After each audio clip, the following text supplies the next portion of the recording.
This will be useful in a second, but right now we have to do some more challenges.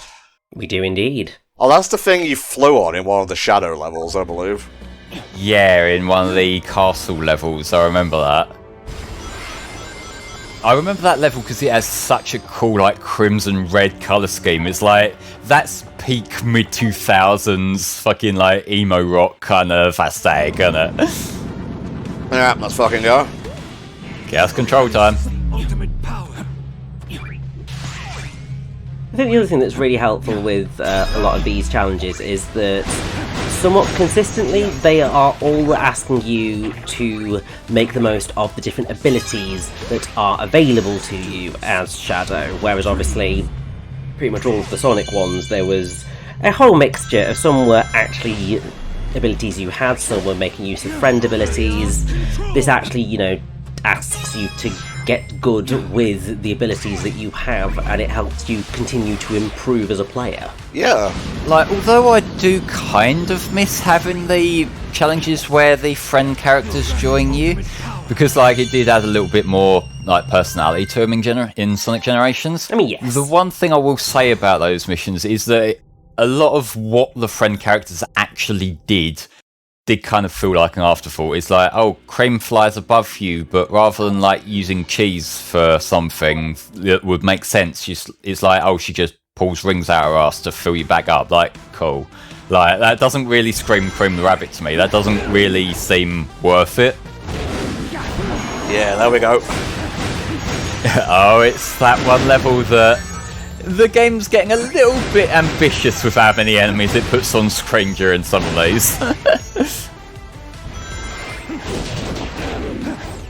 Although we're playing this on the PS5 and we're using the PS5's performance mode, like, even on PC sometimes it does struggle a little bit with these, which, like, I get it, it's the side mission, that wasn't as much of a priority to optimise. But, like, compared to the main levels where it runs basically flawlessly, you know, you do start to notice it a little bit. Yeah, but I mean, I will say that, like, yeah, it's a really well, generally optimised game, especially if you kind of compare it to Frontiers, which did well, bless it, but you could tell that it was struggling at times. Well, Frontiers, for the most part, did cut the things that I would personally have agreed are like the right things to cut. Like, yeah, we can complain about the poor draw distance and that, but I would rather have a bad draw distance than a bad frame rate. So, like, I sort of understand where their priority was there. Whereas this game, like, and admittedly, I got a new PC recently, so I'm very spoiled on this, but, like, being able to play a Sonic game at 4K on high settings and having it run almost flawlessly, you know, like, this is the future. This is what I've always wanted. God bless them. I can play my autism simulator in 4K. God bless. It's like real life, but with better graphics. Oh, man. Why even go outside? Oh, I'm already here. That was fast. Ooh, very nice, very nice. Yep, some more 06 characters. Lots of 06 stuff in this area, I've noticed. It's strange because there is an 06 level, but I don't know whether they were trying to, like, theme it in some other way that we're not picking up on yet, or whether they did just put them wherever they felt like it. So, I don't know, because I've not done any research into any of it, whether the collectibles you get are random for each thing, or whether they are set, because, yeah, I'm looking at some of the sort of concept art you're getting and I'm thinking, I don't remember getting that when I opened that up, so it might just be that we're getting, you know, a lot of 06 this time around. Yeah, it might just be random. But yeah, we have a mission where you have to defeat a set number of artificial chaos. They knew what they were doing here. Of course they did. What is this a reference to, Flame? Everyone's favourite level, Lost Impact. Not mine. Not mine. Okay, it's obviously a bad level in Shadow the Hedgehog, but also it's been long enough now that I can't hate it, and I almost find it kind of comforting going back to it whenever I replay Shadow now. You are a strange individual, and God bless you. You can avoid this level in Shadow the Hedgehog if you want to, but, like, It's almost like just part of the ritual now for me. Please don't bring rituals into a thing with Sonic. That's just bad juju waiting to happen. It's not like we're paying tribute to him or anything. Yeah. Hell yeah, baby. I think I only got the one token there. No, I got all three. Wow. Yeah, you're doing very well on this collection stuff, Tom. You might as well, at the end, go back and finish off collecting the rest of them. I think I might do just that, young Rich. Alright, next one is just one ring on the stage. Watch out for damage and reach the goal. Although thankfully, it's not one hit and you die, or two hits and you die. As long as you keep that ring even after getting hit, you're going to be alright. So I most certainly did end up having to, do a little bit of jiggery-pokery later on in this stage, because I may or may not have, slightly gotten hit, and then lost the ring. So that was, terrifying, but still quite fun. Oh, Richie, sweet Richie. It's fine, everything will be fine. He doesn't have a meltdown when he gets hit regardless of the level challenge. What a normie. What a normie.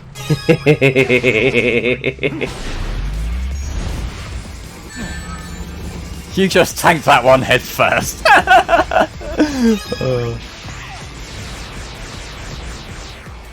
Booyah. Hey, gave me the one ring and I used the one ring. You've ruled them all. I mean, that's what it's there for.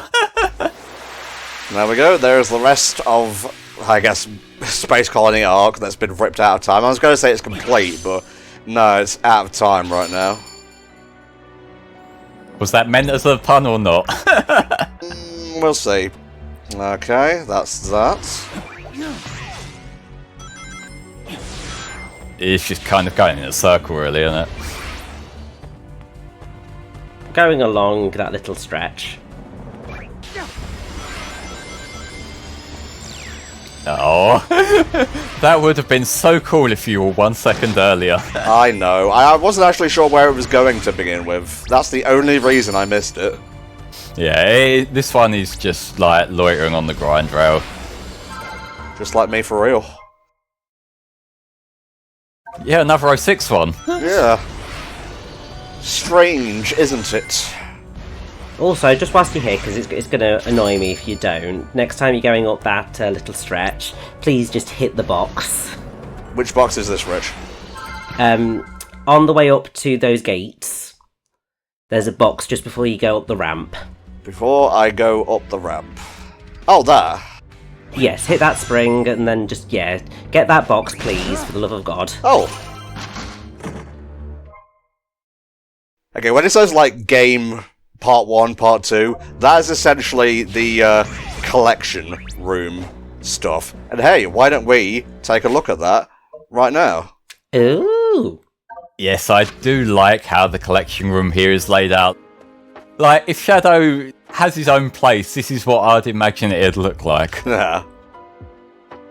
So yeah, we can read stuff here. It's basically like the Chronicles. If you've ever played a Kingdom Hearts game, it sums up other games.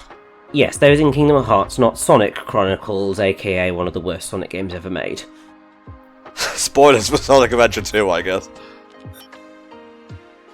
They're really bigging up Shadow's bike, even though it was an optional thing in Shadow 05. Oh, it's always kind of been his image since then, hasn't it? Like, even in the first All-Stars Racing Transformed, that was his vehicle. Yeah. Right, so we got art here. Oh, I know these renders very well. I think everyone does. Look, animation poses. Very cool. Yeah, that was the Iblis worm form from Phase 2. Gerald's Journal. Now, this is a thing we haven't actually come across yet. I believe you get this by default. But if you, I believe, pre-ordered the physical version of the game, I went with digital just because I use digital more than I use physical nowadays. Space and whatnot, you know. You get a physical version of Gerald's Journal. But don't worry, you do indeed. You can pick it up in the actual game, so... Yeah, and there are a lot of kind of unexpectedly obscure references in that, which is neat. It goes, like, really in-depth about Shadow's background. Guess we will have to see if we can't pick up the entire thing and do a little dramatic reading of sorts. Maybe a bit less on the dramatic side, but yeah, we can do that. Alright, now I believe we actually have enough keys to get into the boss, but I would like to do the other two from Rail Canyon. Yeah, go for it. Well, I mean, you're going to have to, because at some point you will need that key. They're kind to you for the start of the game. It's like, hey, don't worry, dearie, you can just get free keys and come on in. That's a whole bushel, or pile, whatever you call a bunch of parts.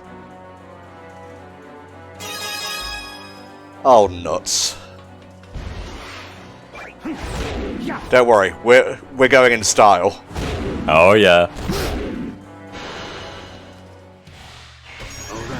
Okay, first boss time, yo.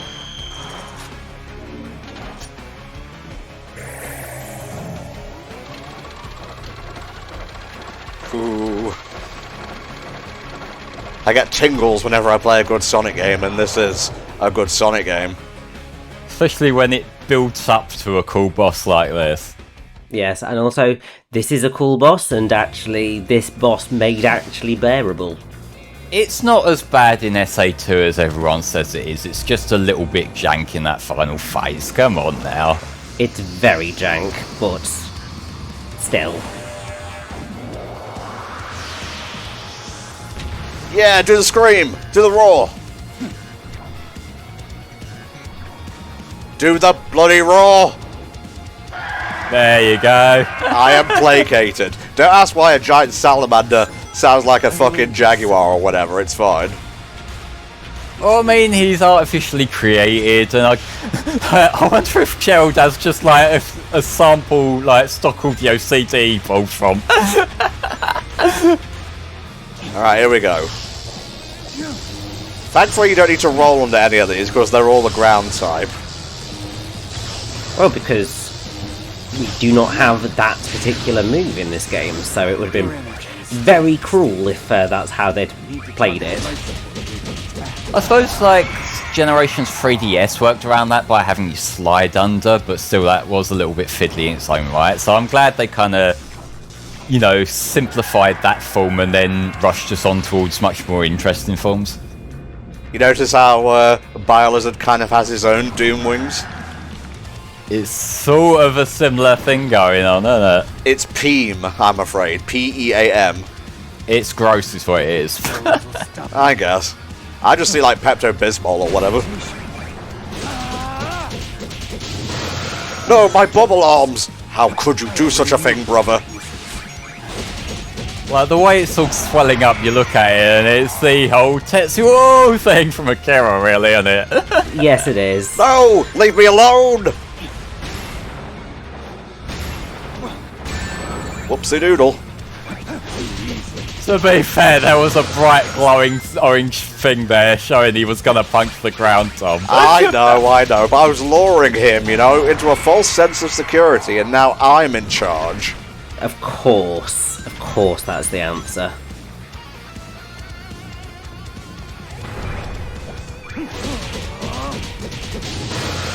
There we go.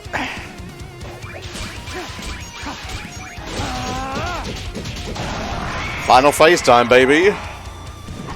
Lord knows what diseases we're releasing into the air by popping all of these pink things. Yeah, there's a reason that they didn't go with the Biolizard for the ultimate life form.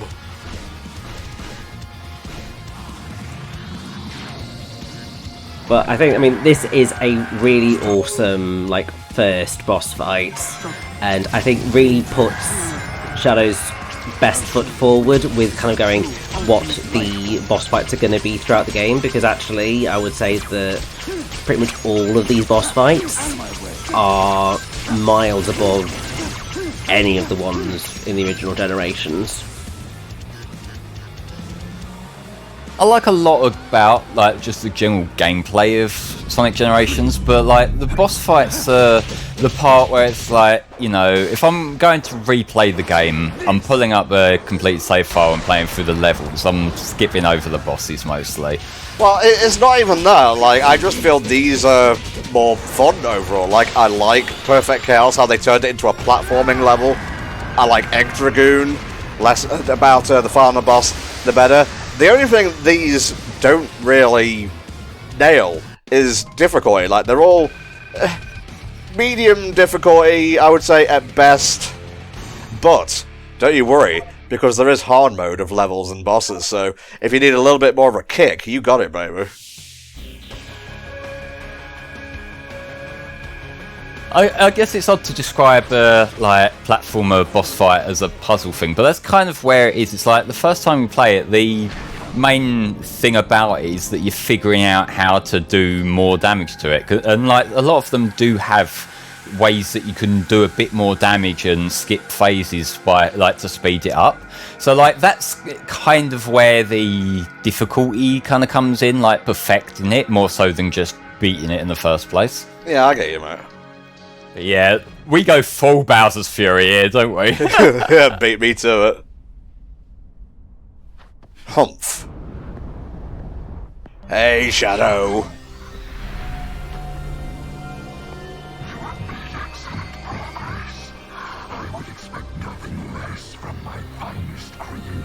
Stop embarrassing me, Dad. I live alone now. I have an apartment. I pay taxes. I destroyed you once. Just in case you're wondering, no, that is sadly not Sean Schemmel as Black Doom anymore, but they got a cool replacement in the form of Ben Diskin, who you may know as number 1 in codename Kids Next Door. He is also Eddie Brock and Venom in Spectacular Spider-Man, which I thought was, you know, very apt. And he's also young Xehanort in Kingdom Hearts. Mm-hmm. The voice acting is very consistent in this game. Even Shadow, I'll say that out of the main cast, originally Shadow was the voice that I just thought Kirk Thornton maybe wasn't the right voice for the job, and I still do prefer some of the older performances. Same, but yeah. I would say that this is by far his best performance of Shadow yet. Yeah, he captures the different emotional layers through it. It's like, yeah, it's just a really solid delivery. To give a comparison, this is to Shadow for Kirk Thornton as Black Knight was to Sonic for Jason Griffith.